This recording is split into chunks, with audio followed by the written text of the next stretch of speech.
Complete होने वाले हैं एसईओ के। ऑन साइट एसईओ होपफुली हम लोगों ने कंप्लीट कर लिया है। आज हमें पढ़ेंगे स्कीमा। आई थिंक सो हमने नहीं पढ़ा था स्कीमा को कि व्हाट इज स्कीमा, स्कीमा क्या चीज़ है, और टेक्निकल एसईओ को हमने समझना है कि टेक्निकल एसईओ से क्या मुराद है। तो इसको मैं फाइल को पहले बंद कर लूँ, फिर मैं स्लाइड खोल देता हूँ।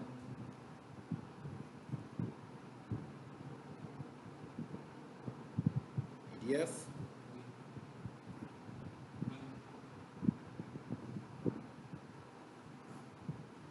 स्कीमा।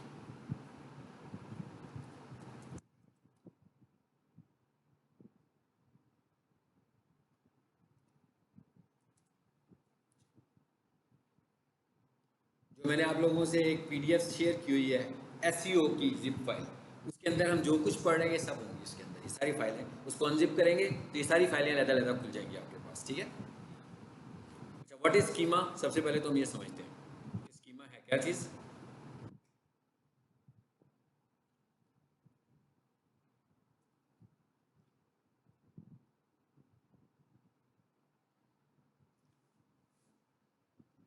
स्कीमा मार्कअप, अच्छा अब देखें, अब हम गूगल से बाहर निकल आए हैं, ऐसे ही है ना। पहले मैं जितनी बातें कर रहा था वो गूगल के हिसाब से कर रहा था कि गूगल के हिसाब से, और दूसरी बात यह है कि ये ऑन साइट एसईओ नहीं है, ये एक टेक्निकल एसईओ फैक्टर है।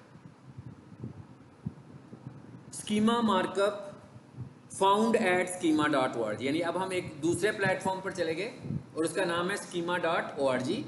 तो उन्होंने कहा ये एक मार्कअप है, is a form of micro data. ये हमारे पास क्या है, एक माइक्रो डाटा की शक्ल में है। अच्छा, माइक्रो डाटा का क्या मतलब है? अगर मैं पूरी वेबसाइट को देखूं जो आप उससे पढ़ रहे हैं, तो हमने दो हिस्सों में उस पर काम किया। एक हिस्सा था उसका हेड और एक हिस्सा था उसका बॉडी वाला। अच्छा, बॉडी में क्या है हमारे पास? Detailed website. मतलब जियो की वेबसाइट खोलेंगे तो सारी डिटेल तो हमें बॉडी में मिल रही है ना, वेबसाइट जो न्यूज़ पढ़ते हैं हम। और हेड में क्या है? Micro information. अगर हम इसको कहेंगे भाई किसी भी वेबसाइट की माइक्रो इन्फॉर्मेशन और मैक्रो इन्फॉर्मेशन कहाँ पड़ी हुई है, तो हम ये कह सकते हैं कि हेड में माइक्रो इन्फॉर्मेशन है और बॉडी में मैक्रो इन्फॉर्मेशन, डिटेल डाटा हमारे पास बॉडी में पड़ा हुआ है। तो वो क्या कह रहा है, कहता है ये जो स्कीमा है ये क्या है, एक माइक्रो डाटा है। तो ये हमें पता लग गया, यहाँ से इसको डिफाइन करने से पता लग गया कि कहाँ पर जाने वाला है, हेड में जाने वाला है, क्योंकि ये माइक्रो इन्फॉर्मेशन है आपकी। अच्छा, once added to a web page schema markup create an enhanced description. कहता है जब आप इसको बना लेंगे तो स्कीमा क्या करेगा, एक इनहेंस डिस्क्रिप्शन आपकी वेबसाइट की बना लेगा। बिल्कुल ऐसे ही है कि जैसे कोई एक चैप्टर होता है, तो 5 यही है, आ जाए जी, आ जाए आ जाए जी, आइए बैठे। इस वक्त हम क्लास में जो टॉपिक पढ़ रहे हैं वो एंडिंग स्टेज पर है, ठीक है। क्लास के एंड पे मैं आपको बताऊंगा कि आपका कोर्स कैसे स्टार्ट होगा, ठीक है। अभी मैं जो पढ़ाऊंगा आपने कोशिश करना है जो मैं बताता हूँ वो आप कंसीव कर लें, ठीक।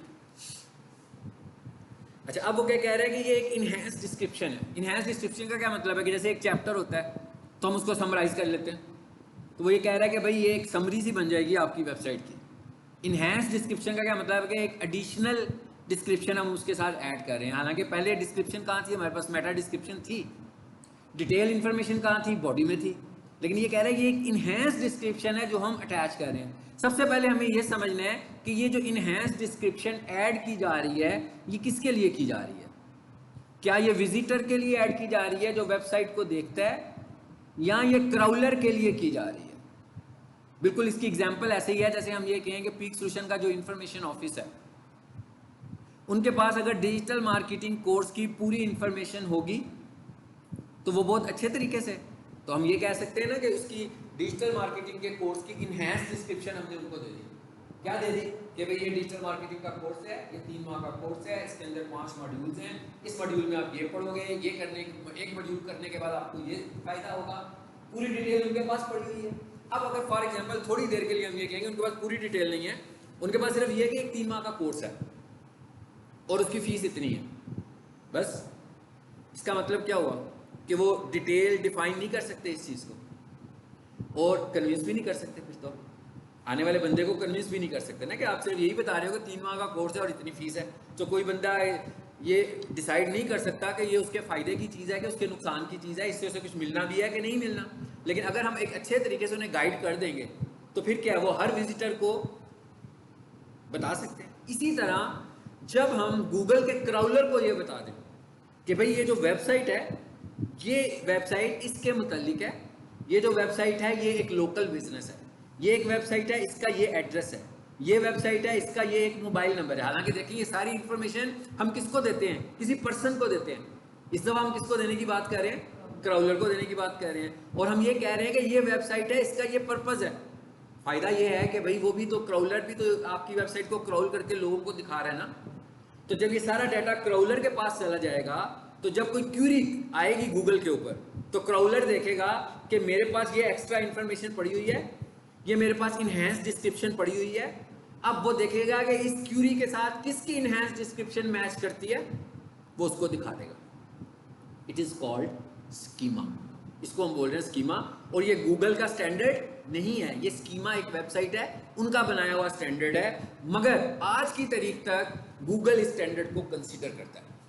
यानी गूगल कहता है कि इसको वेट देता है और अच्छा खासा वेट देता है। कितना वेट देता है इसका अंदाजा हम इस बात से लगा सकते हैं कि पहले 5 नंबर पर आने वाली या 3 नंबर पर आने वाली जो वेबसाइट्स हैं जो किसी भी कीवर्ड के अगेंस्ट 5 पे या 3 पे रैंक करती हैं, वो सब ऐसी वेबसाइट्स होती हैं जिनमें स्कीमा लगा होता है। तो जिससे हमें अंदाजा हो गया कि भाई ये एक स्ट्रॉन्ग फैक्टर है वेबसाइट को रैंक करवाने का, क्योंकि जो जो वेबसाइट रैंक कर रही है उसमें स्कीमा लगा हुआ है। इसलिए हम ये कहते हैं कि हमें भी अपनी वेबसाइट पे स्कीमा ऐड करना है। एसईओ ऑडिट से नहीं पता लगेगा। अगर आप देखेंगे तो एसईओ ऑडिट मैंने दिखाया था आपको इतनी दफा, उसमें कहीं स्कीमा का ऑप्शन नजर नहीं आ रहा होगा। इसको हमें मैन्युअली आइडेंटिफाई करना पड़ेगा, क्योंकि ये कोड कहाँ पड़ा हुआ है, ये हेड में पड़ा हुआ है, जिसे हम मैन्युअली आइडेंटिफाई कर लेंगे। ठीक है, तो ये तो हो गया एक इंट्रो स्कीमा का। और सोशल मीडिया भी इसमें आ जाएंगे फिर कि भाई ये वेबसाइट है, ये इसका फेसबुक है, ये इसका इंस्टाग्राम है, ये इसका यूट्यूब चैनल है, ये इसका लिंक्डइन है, सारा सोशल मीडिया भी बीच में आ जाएगा। अब जब इतना कुछ क्राउलर को इन्फॉर्मेशन चली गई है तो इसका मतलब क्या हुआ कि वो आपको रिकमेंड करेगा। बिल्कुल यही है कि ये जैसे मैं डिजिटल मार्केटिंग की सारी इन्फॉर्मेशन ऑफिस में दे दूँ तो किसी को ऊपर नहीं आना पड़ेगा।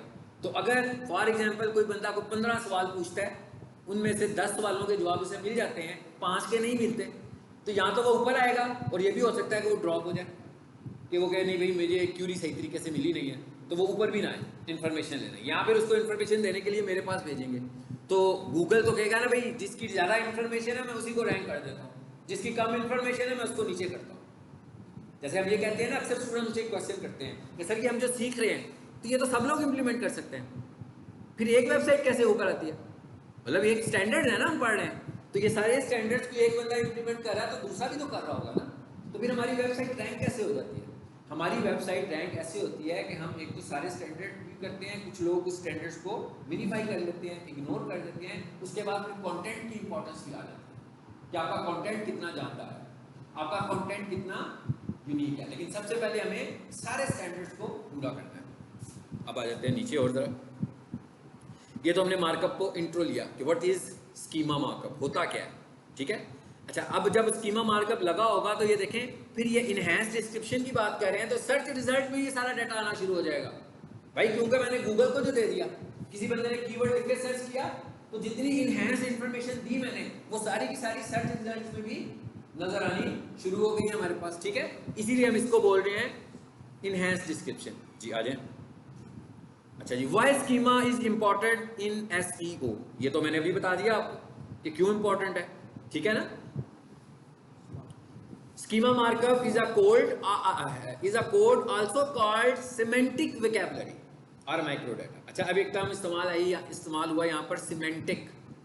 सिमेंटिक का मतलब है, आसान अल्फाज में अगर मैं आपको सिमेंटिक को डिफाइन करूं तो हम कहते हैं कि टॉपिक को डिफाइन करना। क्या आपका टॉपिक क्या है? कह रहा है ये सिमेंटिक वोकैबुलरी है। क्या ख्याल है? वोकैबुलरी है ना। हम अपनी पूरी वेबसाइट की वोकैबुलरी डिफाइन कर रहे हैं कि भाई हमारी वेबसाइट का ये लोकल एड्रेस है, हमारी वेबसाइट का ये मोबाइल नंबर है, हमारी वेबसाइट का ये पर्पस है, हमारी वेबसाइट का फेसबुक एड्रेस ये है, हमारी वेबसाइट का इंस्टाग्राम, एक वोकैबुलरी डिफाइन होगी हमारी। सेमेंटिक एसईओ का क्या मतलब होता है? सेमेंटिक एसईओ का मतलब है एक एसईओ जो कीवर्ड बेस्ड है और एक एसईओ क्या है, उस कीवर्ड को आपने डिफाइन कर दिया, उस कीवर्ड को आपने एक्सप्लेन कर दिया। मिसाल के तौर पर मैं कहता हूँ computer courses in Lahore, best computer college in Lahore, तो ये कीवर्ड है ना हमारा।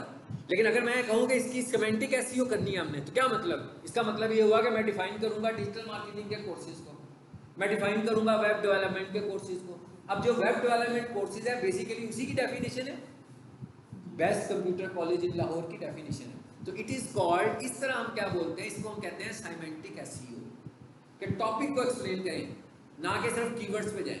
मैंने अक्सर लेक्चर के दौरान बार बार आपसे कहा था कि अब गूगल भी कीवर्ड को स्पैम समझता है कि भाई नहीं, सिर्फ कीवर्ड के ऊपर, भाई कितनी ऑडियंस है जो सिर्फ कीवर्ड लिखेगी, कितनी ऑडियंस है जो लिखेगी best computer college in Lahore. हो सकता है एक बंदा नहीं लिखता best computer college in Lahore, उसको डिजिटल मार्केटिंग का कोर्स चाहिए, उसे वेब डेवलपमेंट का कोर्स चाहिए, तो ये सिमेंटिक की कैटेगरी में आ जाएगा उसके पास। ठीक है जी, ये टॉपिक वाइज है, जैसे अक्सर चीजों में मैंने लिखा होता है। Does schema help SEO? मेरा ख्याल है जो भी मैंने लेसन दिया आपको पता लग गया। ये एक यूनिक फैक्टर है, मैंने कहा पहली 5 नंबर पर आने वाली वेबसाइट्स हैं जो, ठीक है, एनालिसिस ये शो करते हैं कि उन सब में स्कीमा लगा होता है। तो does schema help SEO? Yes, इसका आंसर यस है कि एक्स्ट्रा ऑर्डिनरी हेल्प करती है। लेकिन ऐसा भी नहीं है कि आपने एसईओ ही नहीं की हुई और सिर्फ स्कीमा लगा दिया, आपने ऑन साइड एसईओ नहीं की, स्कीमा लगा दिया, फिर तो हेल्प नहीं करेगी ना। ये सारे फैक्टर्स अप्लाई करने के बाद एक फैक्टर ये वाला है। ठीक है जी, ये what is the use of schema markup? Schema markup informs the search engine what is the content is trying to convey on your web page. यही एक्सप्लेन किया मैंने। स्कीमा मार्कअप में हम अपनी वेबसाइट को डिफाइन कर देते हैं और वो क्राउलर को पता लग जाता है कि वेबसाइट किस चीज के मुतालिक है, तो जब भी कोई क्यूरी लेकर आता है तो क्राउलर उसको हमारी वेबसाइट रेकमेंड कर देता है जी। How does schema affect SEO? ये भी बात मैंने अभी डिस्कस कर ली कि ऐसी वेबसाइट्स जो टॉप 5 में आ रही होती हैं उन सब में स्कीमा लगा होता है, सब्जेक्ट टू द के उसमें कंपटीशन हो। मिसाल के तौर पे कंपटीशन ही नहीं है, फिर तो नहीं हम इस चीज को कंपैरिजन कर सकते ना। कंपटीशन की बात है ना, जैसे मैं ये कहूँ कि यहाँ पर पैरेलल 4 कंप्यूटर कॉलेज हैं, तो भाई अगर किसी एक कंप्यूटर कॉलेज में बहुत ज्यादा रश लगा हुआ है तो हम देखेंगे ना क्या रीजन है उसकी। तो हम ये कह रहे हैं कि जब कंपटीशन ज्यादा होगा, एसईओ का कंपटीशन ज्यादा होगा, तो वहां पर ये कंसिडरेशन आएगी। ये तो हो गया डेफिनेशन। मैंने अभी जो एक्सप्लेन किया ये सब हमने क्या डिफाइन किया कि व्हाट इज स्कीमा, स्कीमा चीज क्या है। और ये देख रहे हैं कोई HTML नहीं है, ये कोई गूगल का स्टैंडर्ड भी नहीं है, ये एक थर्ड पार्टी स्टैंडर्ड है जो यूज किया जा रहा है। ठीक है, और इसमें हो क्या रहा है, इसमें आप अपनी वेबसाइट को माइक्रो डाटा के तौर पर डिफाइन करने लगे हो अपनी वेबसाइट के पर्पस को। भाई हर वेबसाइट एक अलग है, एक वेबसाइट है ई-कॉमर्स है, एक वेबसाइट है जो ब्लॉगिंग वेबसाइट है, एक आर्टिकल की वेबसाइट है, एक जनरल इंफॉर्मेशन की वेबसाइट है। तो स्कीमा में हम डिफाइन कर देते हैं तो क्राउलर को पता लग जाता है कि आपकी वेबसाइट की टाइप क्या है। ओके, अब आ जाते हैं जी नीचे, ये क्या लिखा हुआ है, स्कीमा वैलिडेटर। अब एज ए एसईओ एक्सपर्ट हमारा क्या काम है, जब मेरे पास किसी वेबसाइट की एसईओ आएगी तो मुझे सबसे पहले तो ये चेक करना है ना कि स्कीमा लगा हुआ है कि नहीं लगा हुआ। तो जहां से जाकर हमने स्कीमा लगाना है वहीं पर हम इस वैलिडेटर को यूज कर सकते हैं। ये हमें बताएगा कि इस वेबसाइट पर स्कीमा मौजूद है कि स्कीमा मौजूद नहीं है। यानी ये वो जैसे एसईओ ऑडिट कर रहे थे, ये स्कीमा ऑडिट हो गया। ये स्कीमा को ऑडिट कर रहे हैं हम लोग। हेलो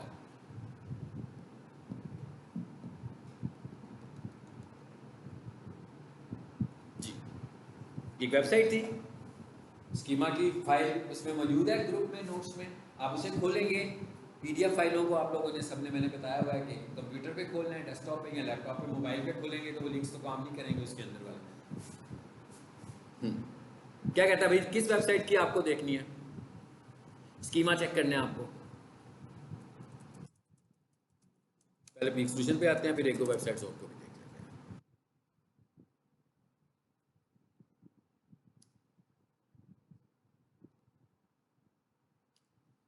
ये आए जी, यहाँ पर URL पेस्ट कर दें और रन टेस्ट।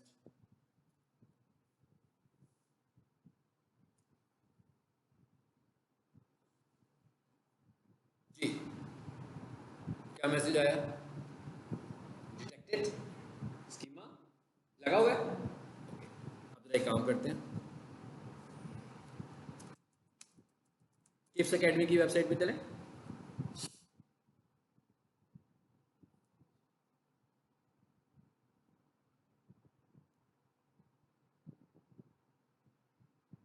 करेंगे? रन न्यू टेस्ट,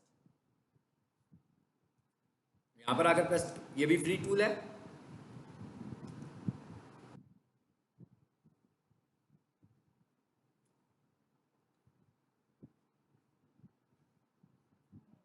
जी, इसका क्या मतलब है? No items detected means schema नहीं यूज किया इन्होंने, ठीक है। अब मेरे पास ये वेबसाइट आई है एसईओ करने के लिए कि इसकी एसईओ करनी है आपने, तो मुझे ये पता लग गया स्कीमा का ऑडिट हो गया कि इसमें स्कीमा नहीं है, हम इसका स्कीमा भी इस पर इंप्लीमेंट करेंगे। चलो ये बात तो क्लियर होगी हमें कि टेस्ट कैसे करना है। अब जरा अगला टॉपिक क्या है इसके अंदर, हाउ टू क्रिएट स्कीमा। भाई पता तो लग गया इसका स्कीमा नहीं है, अब हमने इसका स्कीमा बनाना है, अब हमने इसका स्कीमा क्रिएट करना है। सो अब हम ये देखने लगेंगे इसका स्कीमा कैसे क्रिएट होगा। पहला टूल था वैलिडेटर, दूसरा टूल है रैंक रेंजर, ठीक है। इस पर क्लिक करते हैं, अलाउ करें इसको। चलो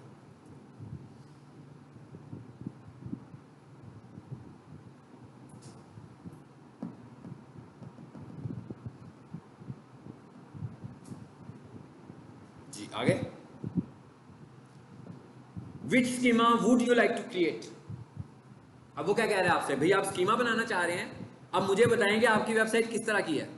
भाई वेबसाइट तो मुख्तलिफ टाइप्स की हो सकती हैं, हर किसी की वेबसाइट एक जैसी नहीं होगी। मेरे पास जितने लोग एसईओ करवाने आएंगे सब लोगों की वेबसाइट की टाइप एक तो नहीं होगी, सबकी वेबसाइट की टाइप मुख्तलिफ होगी। सो ये क्या लिखा हुआ है, किस तरह का स्कीमा आपको बनाना है। आगे से टाइप्स ही टाइप्स आ गई वेबसाइट्स की। भाई किसी ने आर्टिकल की वेबसाइट बनाई है, किसी ने इवेंट की बनाई है, किसी ने एफएक्यू पेज बनाया हुआ है। एफएक्यू पेज के क्या मतलब, फ्रीक्वेंटली आस्क्ड क्वेश्चन के ऊपर किसी भी टॉपिक पे, हेल्थ का टॉपिक हो सकता है, एजुकेशन का टॉपिक हो सकता है, लेकिन उसकी वेबसाइट क्या है, एफएक्यू टाइप। हाउ टू है कि भाई कुछ जानना चाहते हैं, ऐसी वेबसाइट जिसमें आप इंफॉर्मेशन देते हैं लोगों को, हाउ टू की वेबसाइट है। Job posting, local listing, organisation, person, product listing, recipes, ये टाइप्स हैं वेबसाइट्स की। एक जनरल वेबसाइट जो होती है वो क्या हो सकती है, लोकल बिजनेस और ऑर्गेनाइजेशन। अच्छा, एफएक्यू और हाउ टू, इस पे गूगल की एक अपडेट आई थी नवंबर 23 में।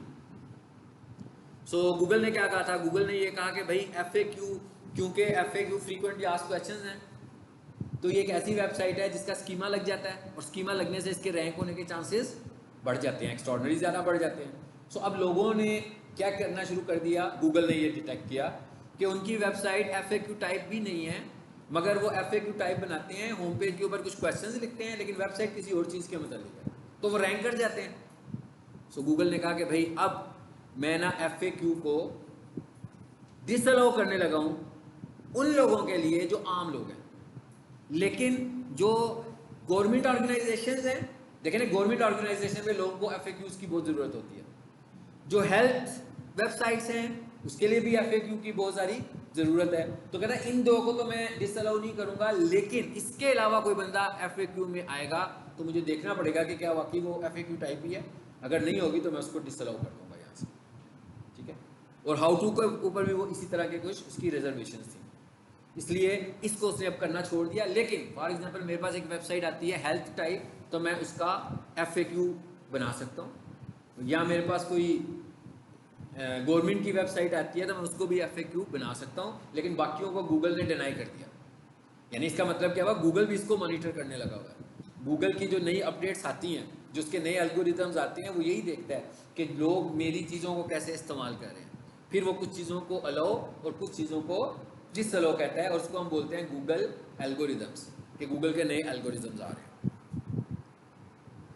ओके, हम कहते हैं अभी लोकल बिजनेस है, सपोज कर लिया जी हमने लोकल बिजनेस है। अच्छा, अब जाइए देखिएगा राइट साइड पे एक कोड जनरेट होने लगा। उसने एक स्टैंडर्ड सा कोड लिख दिया, अब आगे जाकर कोड जनरेट होगा। चले मैं कहता हूँ भाई मेरा जो बिजनेस है ना, चलो किप्स की बात कर रहे हैं हम, किप्स अकेडमी है, चलो फॉर एग्जांपल, तो हम कहते हैं भाई किप्स कॉलेज है, इसका यूआरएल कॉपी करता हूँ मैं यहाँ से, यहाँ लिखा जी मैंने किप्स अकेडमी। फिर क्या कहता है, इमेज यूआरएल कहाँ पड़ा हुआ है आपका, ऐसे ही है ना, इमेजेस यहाँ होते हैं ना, किसी भी वेबसाइट पे जाते हैं तो उसके अंदर इमेजेस में हमारे पास इमेजेस पड़े होते हैं। ओके, फिर क्या पूछ रहा है, यूआरएल, आप देख रहे होंगे राइट साइड पे कॉपी हो रहा है सब कुछ। मैं जो यहाँ पर चीजें चूज कर रहा हूँ, ये वेबसाइट का यूआरएल भी यहाँ पे आ गया, ठीक है। एक्चुअली ये क्या हो रहा है, ये हेड का कोड जनरेट हो रहा है। जब ये कंप्लीट हो जाएगा मैं इसे कॉपी करूंगा और वेबसाइट की हेड पोर्शन में पेस्ट कर दूंगा। जी, वेबसाइट देनी है हमने, चले हम यहीं से पिक कर लेते हैं। अगर इनका कोई सॉरी मोबाइल नंबर लिखा हुआ कहीं पे तो कहीं नहीं दिया हुआ इन्होंने। हाँ नहीं नहीं, मोबाइल नंबर नजर आ रहा है, डायरेक्ट लिखा हुआ आना चाहिए, ऊपर भी नहीं आ रहा। गुड,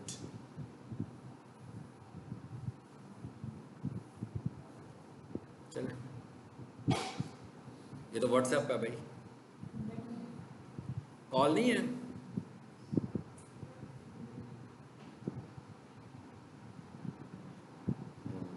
चले जी ये ले लेते हैं, ये मैंने कॉपी किया।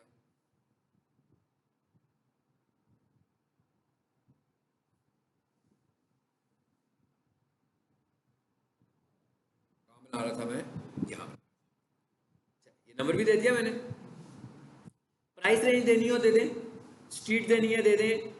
बोले अच्छी बात है, देंगे ना। आप देखें ना, आप ये कह रहे हो कि जितना डाटा प्रोवाइड करेंगे, ये डाटा किसको जा रहा है, ये वेबसाइट के ऊपर पेस्ट नहीं कर रहे हम, ये डाटा हम क्राउलर को देने लगे हैं, ताकि कोई बंदा क्यूरी करे तो वो क्राउलर खुद से देख ले कि भाई ये क्यूरी किस तरह की है, उसी तरह का डाटा उसको रिटर्न करेगा। तो जब आप एक बंदा एक आपका कंपटीटर है वो स्कीमा यूज नहीं कर रहा मगर आप यूज कर रहे हैं, तो जब ये आपकी एक्स्ट्रा इंफॉर्मेशन होगी तो 100% आपके रैंकिंग के चांसेस बढ़ जाएंगे। जिप कोड, आपका जिप कोड नहीं है भाई, हमारा तो वो पोस्टल कोड होता है, ठीक है ना। सो मैंने यहाँ पर पोस्टल कोड ही दे दिया।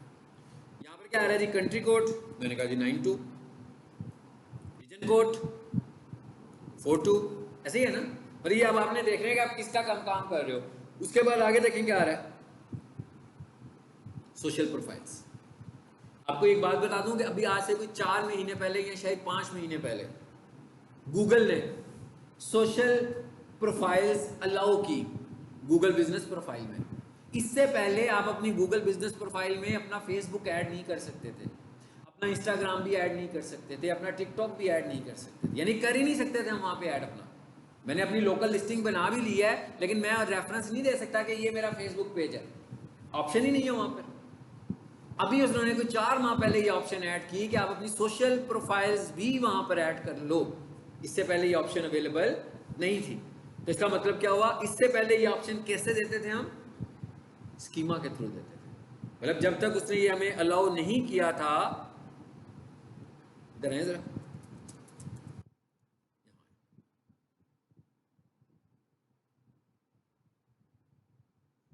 ये मैंने कोई प्रोफाइल खोल ली, गूगल बिजनेस प्रोफाइल, ये भी हमारे कोर्स में शामिल है। हाँ, ये जो लिस्टिंग आ रही है, एक बिजनेस लिस्ट हुआ है गूगल के ऊपर, हमने बिजनेस ऐड किया हुआ है। ये कैसे ऐड होता है, इसे कैसे रैंक कराते हैं, कि भाई ये टॉप पर यही है। ये भी हमारे कोर्स का हिस्सा है जो कि हम इस वक्त नहीं पढ़ रहे हैं, ये एक अलग मॉड्यूल है हमारा। नीचे आते जाए जरा देखते हैं, ये क्या आ रहा है ऑप्शन। अभी तक यहाँ पर सोशल प्रोफाइल्स ऐड नहीं हुई, इस पर क्लिक करें पेंसिल पे, ये देखें जरा, और न्यू भी लिखा हुआ आ रहा है ना इसमें कि ये नया फीचर है जो इन्होंने ऐड किया हुआ है, यानी इससे पहले ये नहीं था। अगर आप मेरा कोई 4 माह पहले का लेक्चर देखें जिसमें मैं सिर्फ प्रोफाइल पढ़ानी सिखा रहा हूँ, उसमें ये बटन ही नहीं होगा। ये नया बटन उन्होंने इंट्रोड्यूस करवाया कि अब आप अपनी यहाँ पर सोशल प्रोफाइल्स भी ऐड कर सकते हो, और सारी दी हुई है उसने। हाँ, YouTube, Facebook, Insta, LinkedIn, Pinterest, TikTok, Twitter, सब कुछ।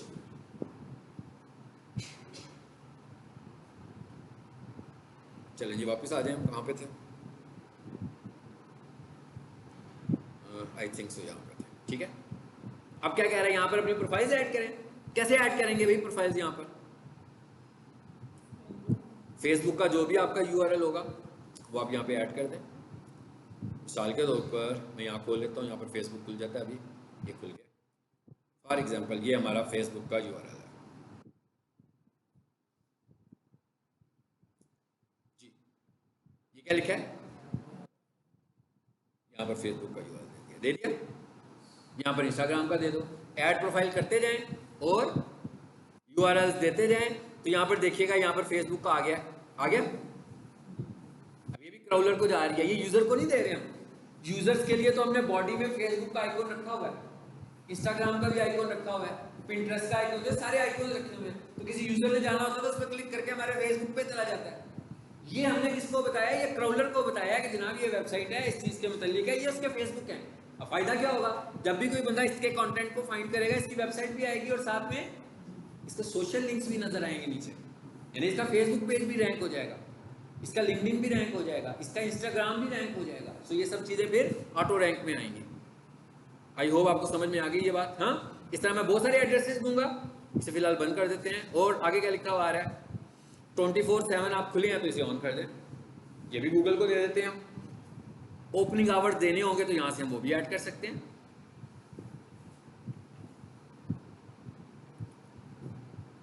ठीक हो गया? जरा राइट पर आते हैं। ये क्या हुआ जी? कोड बन गया हमारा। इसको हम क्या करेंगे? कॉपी करेंगे यहां से। ये मैंने सारे को सिलेक्ट कर लिया। भाई ये किसमें क्रिएट हुआ? जावास्क्रिप्ट में क्रिएट हुआ। इसे हमें पढ़ने की जरूरत नहीं, इसे हमें समझने की जरूरत नहीं, ये लैंग्वेज में से खुद ही जनरेट कर दिया।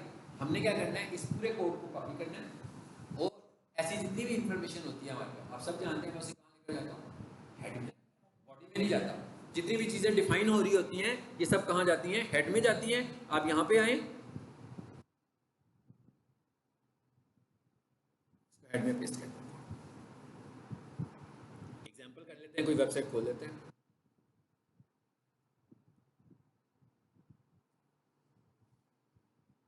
ये फॉर एग्जांपल ये मेरे पास वेबसाइट है। वेबसाइट को लॉन्च कैसे होती है जी? इंडेक्स की फाइल से, मैंने बताया हुआ ना आपको। ये मैं इंडेक्स की फाइल को खोलता हूँ। जो न्यू स्टूडेंट्स बैठे हुए हैं और ये समझ में नहीं आना चाहिए, ठीक है? सूली तौर पर आपको समझ में नहीं आना चाहिए, बिल्कुल एंडिंग स्टेज के 2 लेसन हैं हमारे। अलबत्ता वैसे आप देखेंगे मैं कंफर्टेबल हूं मेरे साथ या नहीं, लेकिन ये जो टॉपिक है, क्योंकि ये तो एंड हो रहा है और ये हम तकरीबन 1 माह से भी ज़्यादा पढ़ते रहे हैं, तो इन स्टूडेंट को इसलिए समझ आ रहा है कि पिछली वाली चीज़ें पढ़ी हैं। आपने ये जो एसईओ वाला टॉपिक है ये नए सिरे से पढ़ना है। ये वाला मॉड्यूल आपका कंसिडर नहीं होगा, ठीक है? ये वाला मॉड्यूल जब हम दोबारा आप कोर्स करोगे ये रोटेट करके वापस आएगा हमारे पास और फिर पहले लेसन से आप पढ़ोगे। और सबसे बड़ा मॉड्यूल भी यही वाला ही है। इस पूरे कोर्स में जो सबसे लेंथी मॉड्यूल है वो एसईओ का है, क्योंकि उसमें हम पहले वेबसाइट को अंडरस्टैंड करते हैं, फिर हम एसईओ की बात कर पाते हैं। इसलिए आज मैं जो कुछ करवा रहा हूँ आपको कोई बहुत ज़्यादा समझ में नहीं आना चाहिए, ठीक है? क्योंकि आपने इनमें से कुछ चीज़ें पहले नहीं देखी हुई हैं जिस जगह पे मैं आपको लेकर गया हूँ, लेकिन आपको मेरी समझ में आ रही है ये आपने डिसाइड करना है, ठीक है? होपफुली हमारे अभी 2 लेसन्स रहते हैं, उनके बाद ये हमारा ये वाला मॉड्यूल कंप्लीट हो जाएगा और फिर हम न्यू मॉड्यूल पर चले जाएंगे। जब हम न्यू मॉड्यूल स्टार्ट करेंगे that is your first class.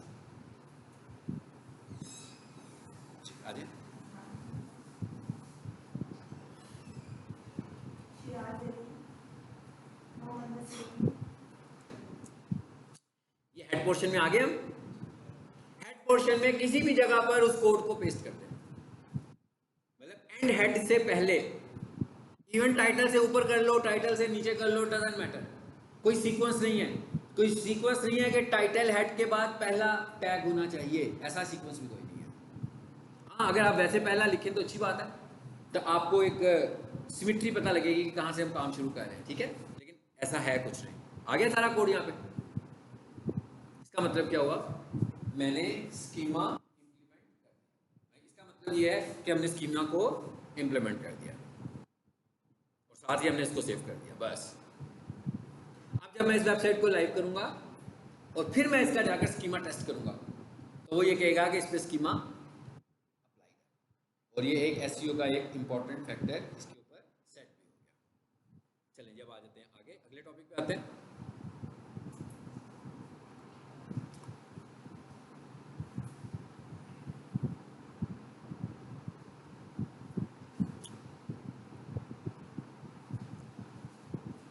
SEO हमारी कंप्लीट हो गई। अभी हमने ना एक रिव्यू करना है अबाउट टेक्निकल एसईओ, जो कि हम साथ साथ भी देख रहे थे। अभी हम जरा एक रिव्यू करने लगे टेक्निकल एसईओ क्या चीज़ है। अच्छा, टेक्निकल एसईओ की ये 2 स्लाइड्स हैं, ये उसमें भी मौजूद होंगी। एक पे लिखा हुआ है टेक्निकल एसईओ 2 और एक पे लिखा हुआ है टेक्निकल एसईओ। पहले 2 वाली स्लाइड को खोलते हैं, जरा कुछ समझने की कोशिश करते हैं इसमें क्या है, और फिर टेक्निकल एसईओ 1 को भी खोल लेते हैं।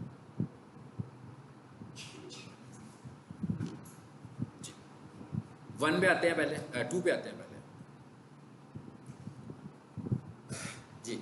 ये मैंने एक मोबाइल की स्क्रीन आपको दिखाई है, ऐसी है ना, एक मोबाइल की स्क्रीन है, मतलब आपके पास भी मोबाइल हो तो ऐसे ही आता है। अगर आप किसी वेबसाइट को खोलते हैं तो तकरीबन इसी तरह का लेआउट होता है उसका, कि भाई कोई कंपनी का लोगो लगा होगा, टेक्स्ट लिखा होगा, एक तस्वीर होगी, फिर टेक्स्ट होगा, टेक्स्ट होगा और टेक्स्ट होगा, और नीचे वेबसाइट अभी चल रही है जो ग्रे ग्रे नज़र आ रही है। मगर आपका जो मोबाइल है उसने तो इतनी ही वेबसाइट दिखाई ना, सिर्फ जो इतनी है। नीचे वाली को देखने के लिए आप क्या करेंगे, स्क्रॉल करेंगे ना। इसकी एग्जांपल क्या है, आपको व्हाट्सएप पे मैसेज आता है, किसी की कोई बड़ी लंबी चौड़ी सी उर्दू की कोटेशन आती है, 3 लाइनें पढ़ी जाती हैं, 2 लाइनें पढ़ी जाती हैं, 4 लाइनें पढ़ी जाती हैं, फिर क्या लिखा होता है, रीड मोर।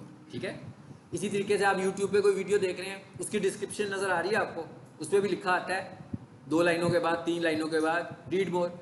आप उसे क्लिक करते हो तो फिर बाकी का हिस्सा खुल जाता है।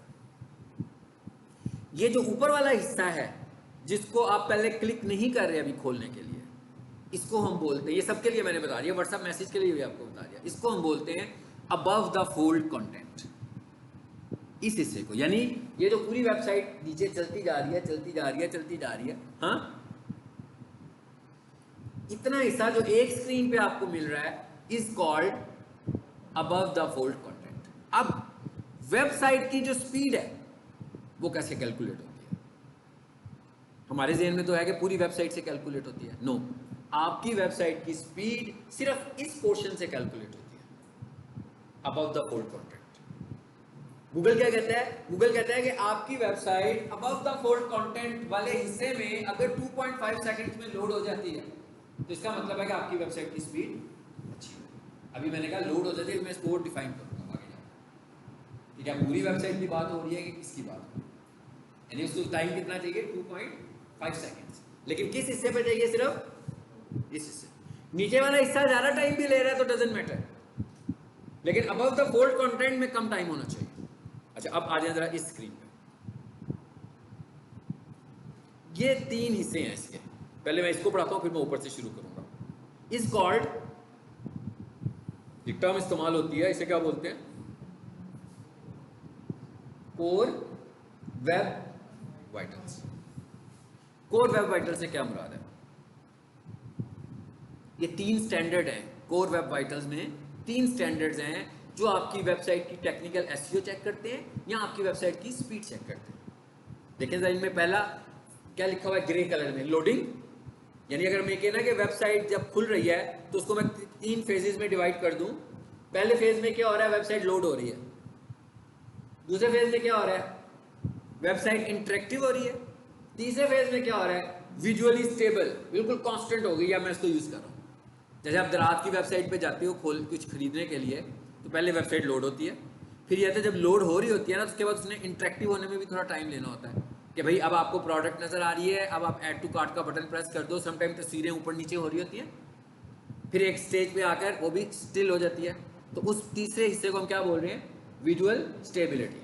कि वेबसाइट खोली, पक्की पक्की नजर आनी शुरू हो गई हमें, वो विजुअल स्टेबिलिटी मोड है उसका। तो कहता है आपकी वेबसाइट की स्पीड इन 3 हिस्सों से कैलकुलेट की जाती है। इंटरनेट की स्पीड की बात ही नहीं है भाई कहीं पर। हाँ, ये 3 हिस्से हैं।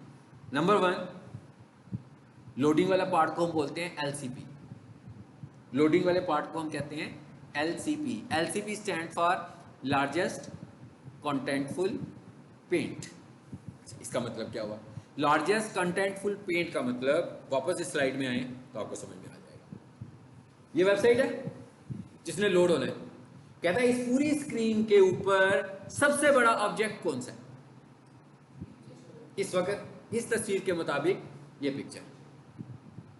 तो वेबसाइट का जो एलसीपी है वो ये पिक्चर है।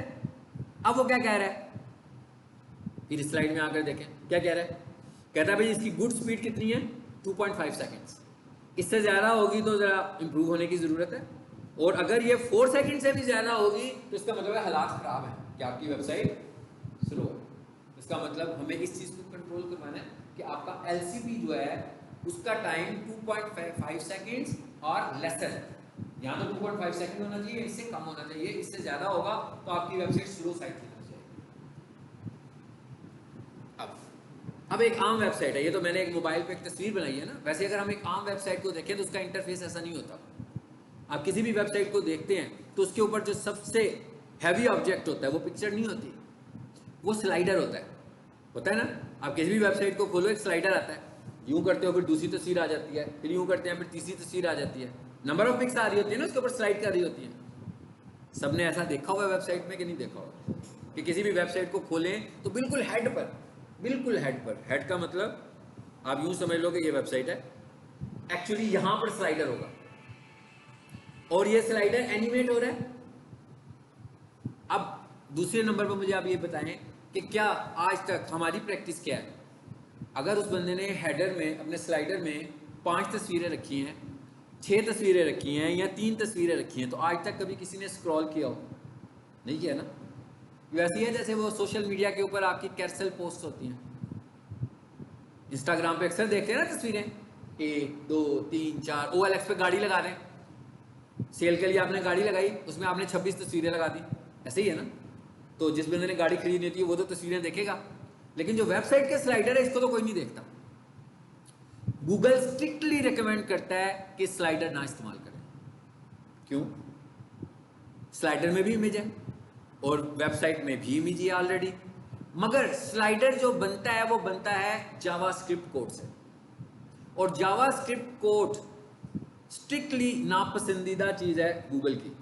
उसकी वजह क्या है कि इससे आपकी वेबसाइट की स्पीड स्लो होती है, और ख़ास तौर पर वो जो स्लाइडर होता है उसके अंदर तो एनिमेशन के कोड लगे होते हैं, क्योंकि होती तो स्टिल तस्वीर है, मगर जावास्क्रिप्ट लगने से वो एनिमेट हो रही होती है। तो इसका मतलब क्या हुआ कि वो हैवी कोड है, उसने लोड होने में ज़्यादा टाइम लेना। तो सबसे पहली recommendation as a SEO expert हम क्या करते हैं, हम कहते हैं कि भाई आपका ये स्लाइडर लगा हुआ है, इसे रिमूव करें और इसे रिप्लेस कर दें तस्वीर के साथ, क्योंकि आप इस स्लाइडर को हटाएंगे इसका मतलब आपने जावास्क्रिप्ट हटा दिया।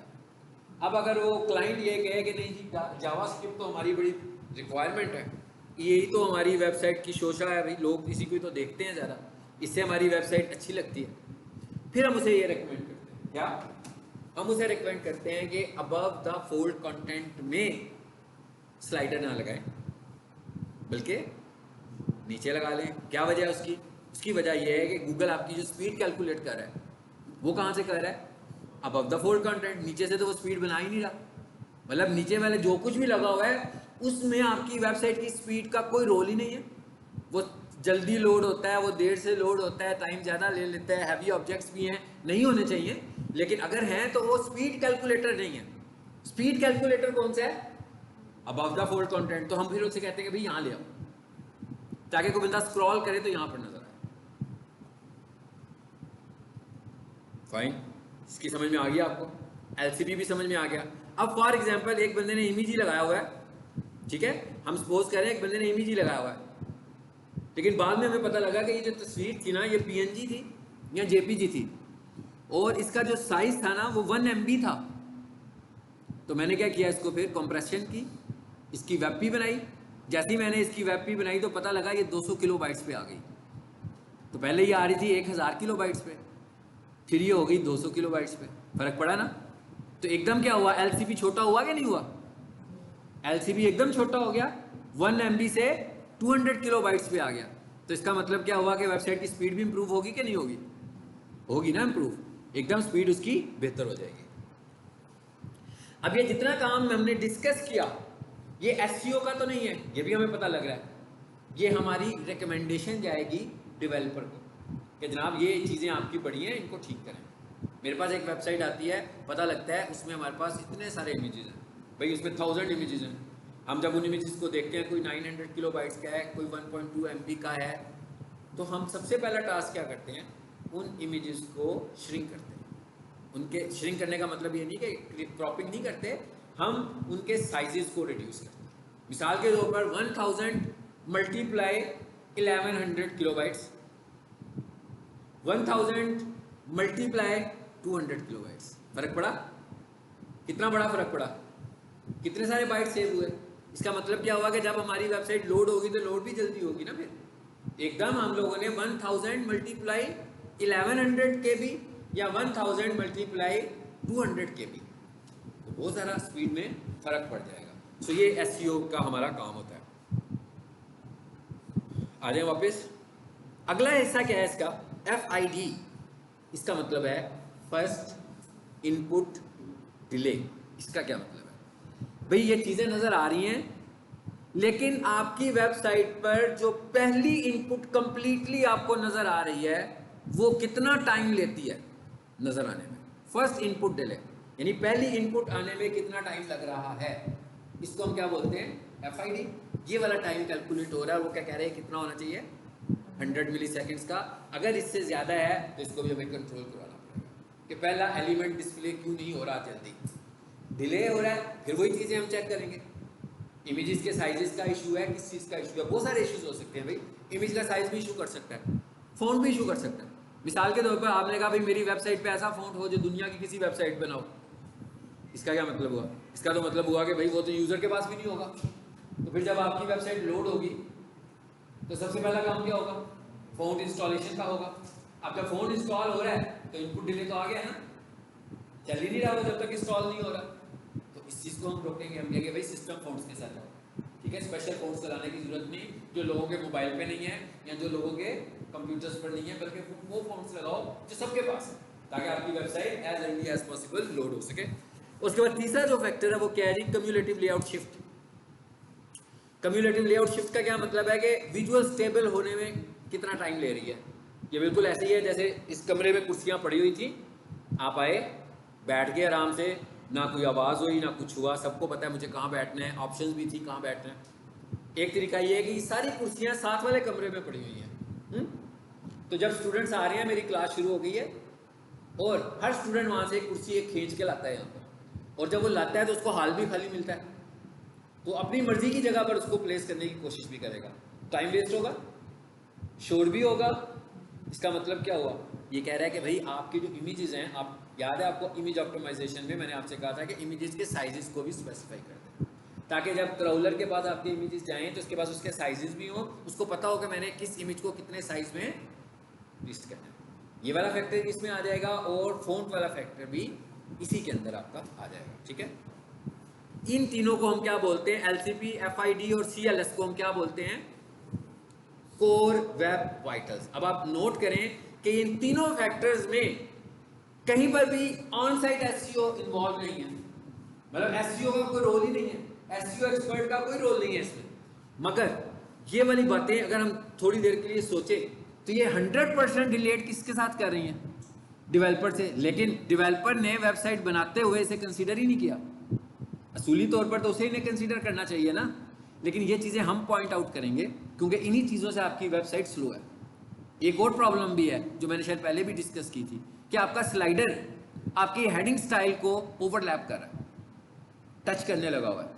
सो गूगल क्या कह रहा है, गूगल कह रहा है कि नहीं भाई इसको नहीं मैं रैंक करूंगा, आपके एलिमेंट्स ओवरलैपिंग है। तो मैं इसको कैसे दिखाऊं, आपको डेस्कटॉप पे शायद इतना ओवरलैपिंग नजर नहीं आती है, मगर मोबाइल के ऊपर तो बहुत है। सो गूगल कहता है कि आपकी वेबसाइट फर्स्ट मोबाइल इंडेक्स होनी चाहिए। अगर आपकी वेबसाइट मोबाइल इंडेक्स है, बेशक वो इंडेक्स नहीं होती लैपटॉप पर, तो भी इंडेक्सिंग होगी। यानी हमें सबसे पहले क्या करना है, हमें सबसे पहले ये करना है कि क्या हमारी वेबसाइट मोबाइल फ्रेंडली है और क्या गूगल उसे मोबाइल पे इंडेक्स कर रहा है कि ये सारी चीजें हमें मैंने बताया था कहाँ पता लग रही हैं, कहाँ पता लग रही है, एक जगह है जहां से हमें ये सारी चीजों का पता लगता है। ये सारी चीजें हमें कैसे पता लगेगी कि इश्यूज चल रहे हैं।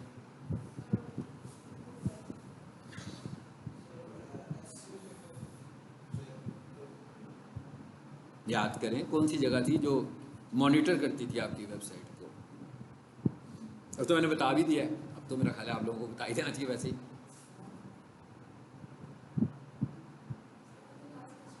हाँ, गूगल सर्च कंसोल।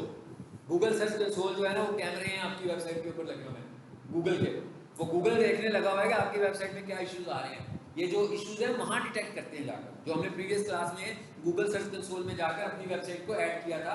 अब गूगल ने हमारी वेबसाइट को मॉनिटर करना शुरू कर दिया, जैसे वो कैमरा हमें मॉनिटर कर रहा है इस टाइम।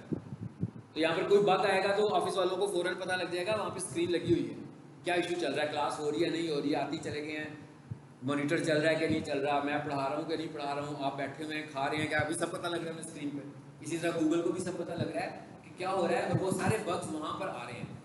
वहाँ से बग्स रेक्टिफाई नहीं हो रहे हैं, वहाँ पे सिर्फ बग आ रहे हैं। रेक्टिफाई कैसे हो रहे हैं, वो तो डेवलपर लेवल का काम होगा तो उधर से होंगे, एसईओ लेवल का काम होगा तो उधर से होंगे। बग्स नजर आएंगे हमें। वो जो मैंने अभी एक बग बताया कि ओवरलैपिंग हो रही है, वो मुझे गूगल सर्च कंसोल में पता लगेगा। मेरी वेबसाइट सस्पिशियस हो गई है, गूगल सर्च कंसोल में पता लगेगा। मेरी वेबसाइट में वायरस आ गया है, गूगल सर्च कंसोल से पता लगेगा। यानी मेरी वेबसाइट इंडेक्स हो रही है कि नहीं हो रही है, गूगल सर्च कंसोल से पता लगेगा। यानी ये सब चीज़ें, इसका मतलब क्या हुआ कि हमें जब वेबसाइट बनवाएं सबसे पहले हमें क्या करना चाहिए, अपनी वेबसाइट को गूगल सर्च कंसोल में ऐड करवाना चाहिए। चलिए अब इसको जरा क्विकली राउंड अप करते हैं। ये सब वो चीज़ें जो हम पहले ही पढ़ चुके हुए हैं, ठीक है। एसईओ में हमने क्या कहा था टेक्निकली, अब टेक्निकल एसईओ में क्या चीज़ आ जाती है, क्रॉलेबिलिटी और इंडेक्सेबिलिटी।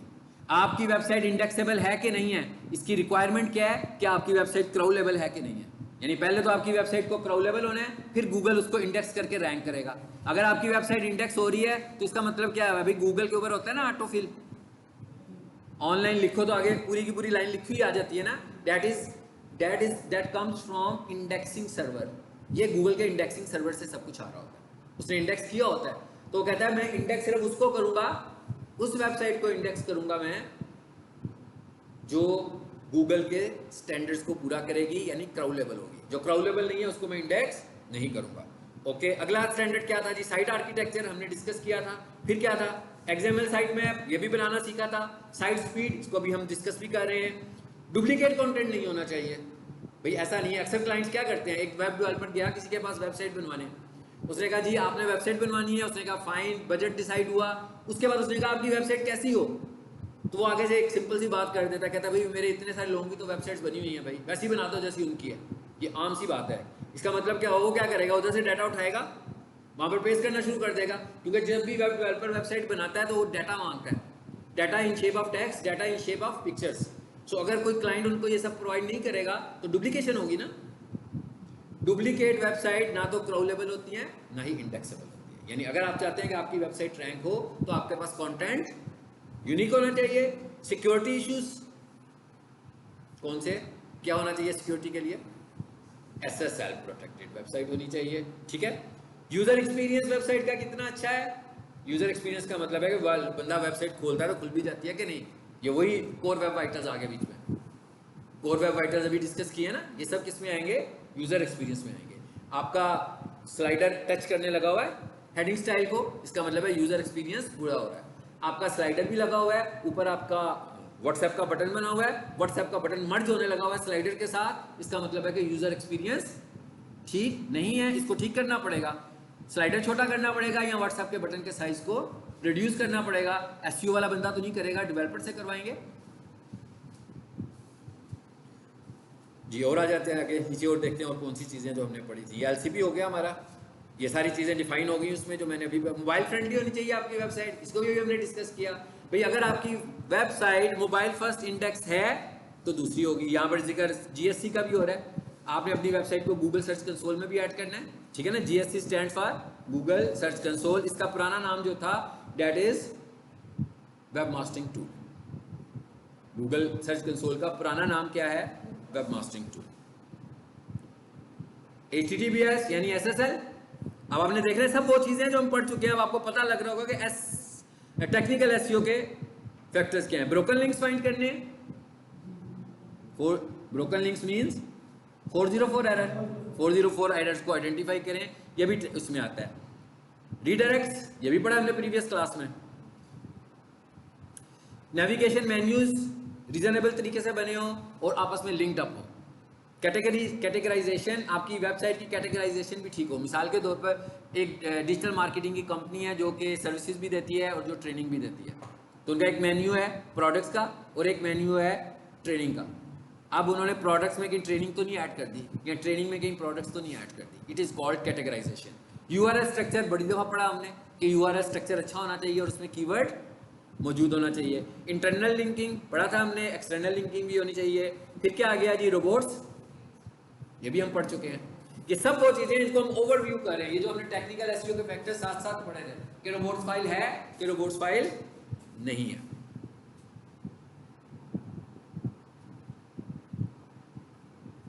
और क्या रह गया जी?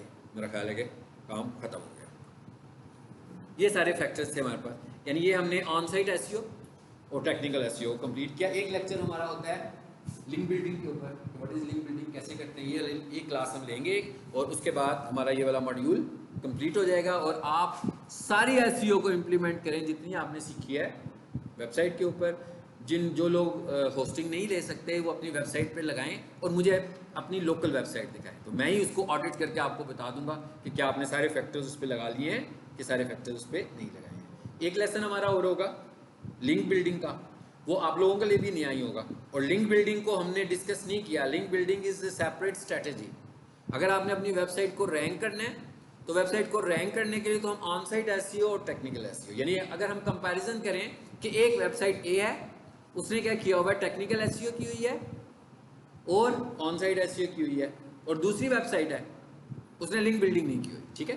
दूसरी वेबसाइट है उसने ऑन साइट एसईओ नहीं की हुई और टेक्निकल एसईओ भी नहीं की हुई मगर लिंक बिल्डिंग की हुई है, तो रैंक कौन सी करेगी? जिसके ऊपर ऑन साइट एसईओ है और टेक्निकल एसईओ है। लिंक बिल्डिंग क्या है इसका हम एक लेसन लेंगे, लेकिन ये it is not ranking only factor. Link building ranking factor नहीं है। लिंक बिल्डिंग से आप अपनी वेबसाइट की रैपो को बेहतर करते हो सिर्फ, लेकिन आपकी वेबसाइट, यानी हम ये कह, कोई मेरा बिजनेसमैन मुझे कहता है कि मुझे लीड्स चाहिए, मुझे क्लाइंट्स चाहिए, तो इसका मतलब क्या हुआ, मैं उसकी एसईओ करूंगा ताकि वो रैंक करके ऊपर आए। लिंक बिल्डिंग से आपको लीड्स नहीं मिलेंगी, आपकी अथॉरिटी इंप्रूव होगी। ये क्या होगी, ये अगले लेसन में इंशाल्लाह हम इसको कवर अप करेंगे। तो ये आप और आप सब के लिए भी ये नया टॉपिक ही होगा। नो डाउट आप इस टॉपिक को भी दोबारा जब एसईओ पढ़ोगे फिर एक दफा एक लेसन आप इसका लोगे ना बाद में, लेकिन ये अगली क्लास में भी आप लोगों के लिए फ्रेश टॉपिक ही होगा, ठीक है।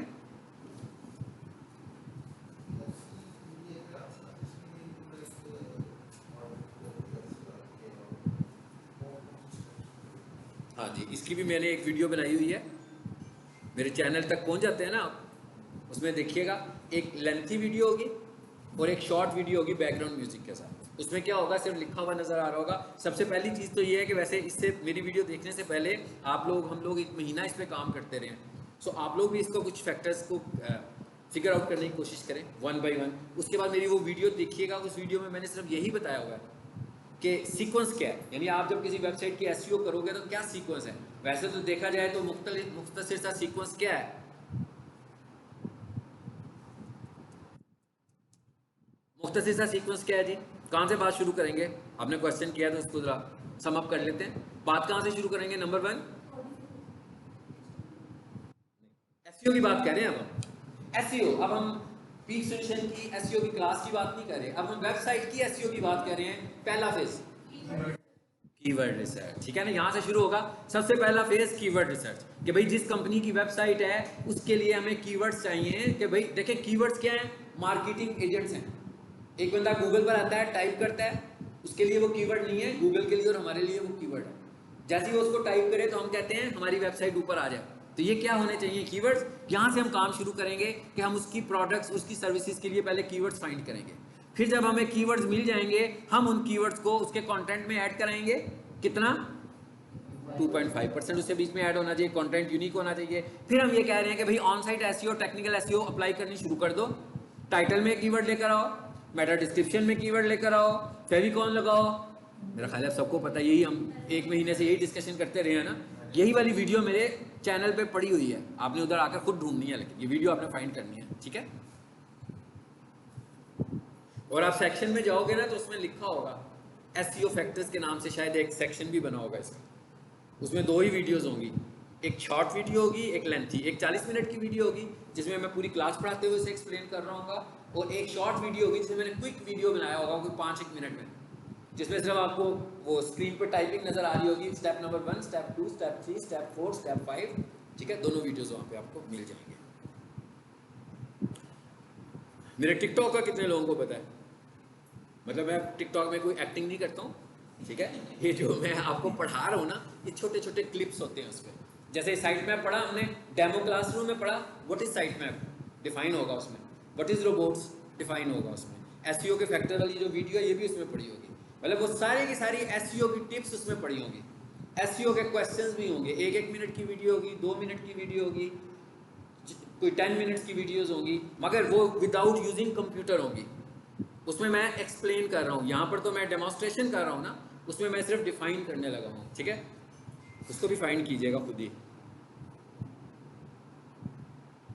लेकिन डिजिटल मार्केटर में आपने कुछ नहीं सीखा तो कम से कम फाइंड करना आपको आ जाना चाहिए। हाँ, कोई चीज़ ढूंढनी कैसे है यार, इतना तो पता लग जाए ना। टिकटॉक पे आपको मेरा अकाउंट फाइंड करना है, देखें कैसे होगा। मेरे फेसबुक पेज पर इतने टिकटॉक्स नहीं है ना, उसके ऊपर नाम भी लिखा हुआ आ रहा होगा, अगर कोई टिकटॉक देख लोगे तो। मेरा ख्याल है मैंने ग्रुप में भी डाले हुए हैं, वो हैकिंग ग्रुप जो है, हैकिंग वाला एक है, डिजिटल मार्केटिंग हैक, उसमें भी टिकटॉक्स पड़े होंगे, तो आप उसको भी फॉलो करें, क्योंकि मैं उसमें ज़्यादातर वो वीडियोज़ ऐड करता हूँ जो गूगल की अपडेट्स आती हैं।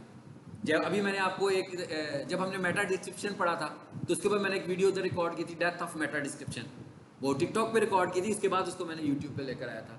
इसी तरह ये जो था स्कीमा वाली ऑप्शन अभी आपको बताई कि इसने नवंबर में एंड किया था इसको, तो जो टिप्स होती हैं वो सारी मैं टिकटॉक के ऊपर कभी कभी रिकॉर्ड कर देता हूँ जब मुझे टाइम मिलता है। तो इस वक्त उस पर बहुत सारा मटीरियल होगा आपका जो कि आपके कॉन्सेप्ट को स्ट्रॉन्ग करेगा, क्योंकि अब आपने डेमो भी सीख लिया है। ठीक है, और आपके कॉन्सेप्ट देखें, आपके कॉन्सेप्ट स्ट्रॉन्ग होने चाहिए और आपकी डेमोन्स्ट्रेशन प्रैक्टिस बहुत ज़्यादा होनी चाहिए। तो जब ये दोनों चीज़ें आपस में मिल जाएंगी ना तो आप एक्सपर्ट बन जाएंगे। आपका कॉन्सेप्ट वीक है, प्रैक्टिस अच्छी है, कोई फ़ायदा नहीं है, एक ही चीज़ के ऊपर काम करेंगे। ठीक है, आपका कॉन्सेप्ट ही अच्छा है मगर प्रैक्टिकल नहीं किया, ठीक है, तो करेंगे कैसे? तो आप जब ये दोनों चीज़ों में आप स्किलफुल होंगे तो ही आप प्रोफेशनल बनेंगे। ठीक है, सिर्फ कॉन्सेप्ट से भी नहीं, सिर्फ डेमो से भी नहीं, क्योंकि अगर आप सिर्फ डेमो करेंगे तो आप एक तरह का डेमो करेंगे, बस दूसरी तरह का तो नहीं करेंगे। डिजिटल मार्केटिंग में तो एक क्लाइंट भी नहीं है आपका। डिजिटल मार्केटिंग में तो आपका हर क्लाइंट नई प्रोडक्ट लेकर आएगा आपके पास, जिसके ऊपर आपको रिसर्च करने की जरूरत पड़ेगी। ठीक है, चलें जी, क्लास मेरी खत्म हो गई है। हाँ, हमारी जो मंडे की क्लास है वो नहीं होगी, मैंने शायद आप लोगों को पहले भी बताया था, मैं आपको एक बार फिर रिमाइंडर दे रहा हूँ। ठीक है, अब हमारी जो नेक्स्ट क्लास है वो वेडनेसडे को होगी। मंडे की मेरी अवेलेबिलिटी नहीं है, मैं आउट स्टेशन हूँ। सो अब हमारी जो अगली क्लास है वो वेडनेसडे को है। आप लोग वेडनेसडे को बिल्कुल प्रॉपर्ली आएँ। ठीक है, आप दोनों भी आओ, आप भी आओ, आप भी आएँ। वहाँ पर हमारा टॉपिक जो है वो लिंक बिल्डिंग का है। जब मैं लिंक बिल्डिंग पढ़ा रहा हूँ उसका ना कोई ताल्लुक ऑन साइट एसईओ से है, ना कोई टेक्निकल एसईओ से। ठीक है, वो एक लेसन हमारा होना है सिर्फ, और उसके बाद हमारा नेक्स्ट मॉड्यूल शुरू हो जाएगा फ्राइडे से। हम लोगों ने क्या पढ़ लिया बोला? 3, आपने 3 पढ़े, आप लोगों ने 3 आपका फर्स्ट एसईओ, आपका भी फर्स्ट एसईओ है, और आपके गूगल ऐड और एसईओ आपके 2 हैं। ओके, अब 3 आपके थे, आपका कौन सा रह गया?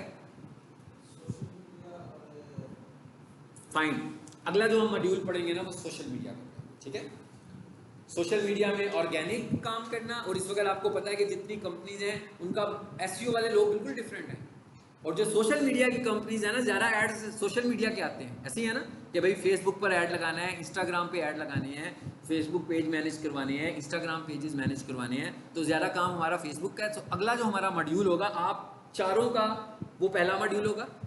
ठीक है, और आपने 5 मॉड्यूल्स पढ़ने हैं। मैं क्या, वो आपका पहला मॉड्यूल होगा और बाकी लोगों का अपने सीक्वेंस में वो मॉड्यूल्स चल रहे होंगे। इस तरीके से हम क्लासेस आपस में मिक्स करते हैं, तो जिसके पूरे मॉड्यूल्स हो जाएंगे उसका कोर्स वाइंड अप हो जाएगा।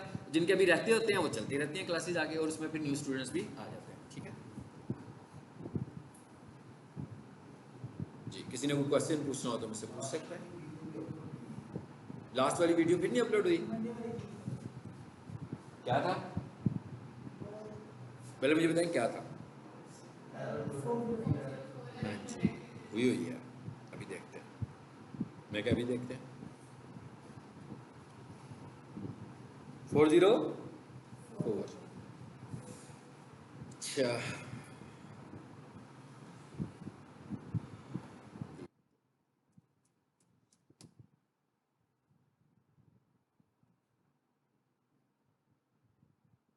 कंटेंट,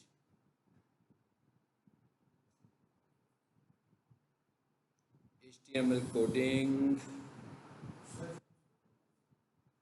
रीडायरेक्ट्स, SSL 404, यही था ना जी? मैं अभी देख लेता हूँ कि किसी और प्लेलिस्ट में तो नहीं चली थी गलती से, 530 में तो नहीं चली गई मुझसे जी। अपलोड हुई है, प्लेलिस्ट तक पहुँची नहीं बेचारी। ठीक है, ये अभी मैं करने लगा हूँ। आपका है PSLM 7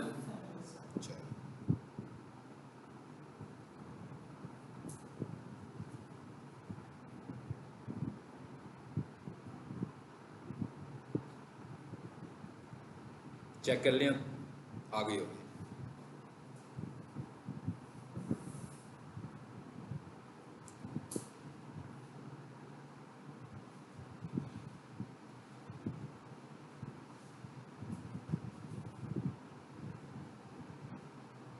जी